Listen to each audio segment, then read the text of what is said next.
It was late afternoon by the time we got off the bus near L'Œuf Sublime, Lorraine's egg eatery. Because it was before 5 meant that the front doors were still closed, so we went down the alley to the delivery entrance. As typical of most Bay Area bistros, L'Œuf's back door sat in a driveway of sorts, bracketed by a brace of battered green dumpsters. Frankie eased his way up to the back door, and then we waited.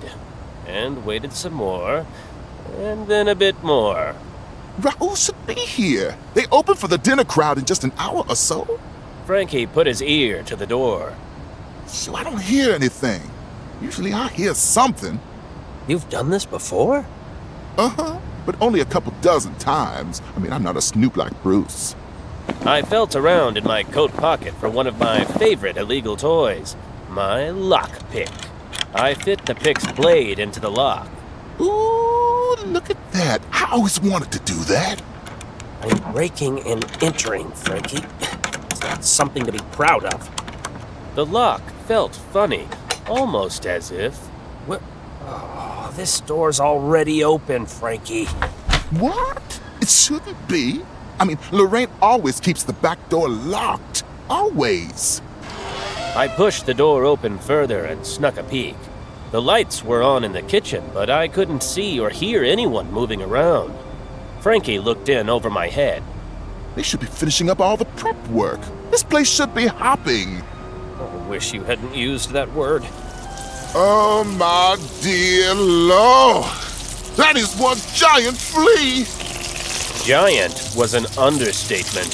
The thing had to be nearly 6 feet at the shoulder. Its hind legs were covered in stiff hairs, each of them effectively an insectile stiletto.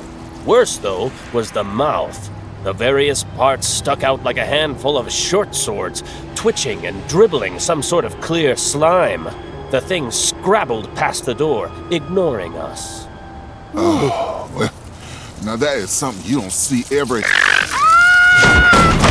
The flea crashed through the door, landing in a slide that took out one of the dumpsters. It struggled to get upright.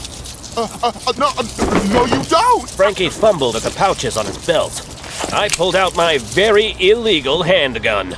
There was no doubt gunshots would bring some unwelcome attention, but it was better than a terminal flea bite. Frankie pulled something out of one of the pouches and threw it at the flea. It hit the thing and exploded into a puff of reddish dust. Cracks appeared in its exoskeleton, the same reddish color as the dust, but with a black, crumbly interior. Flares of greenish light shone through the cracks, and then puffs of dust blew out in tiny geysers, and then the flea just collapsed into a pile of the stuff.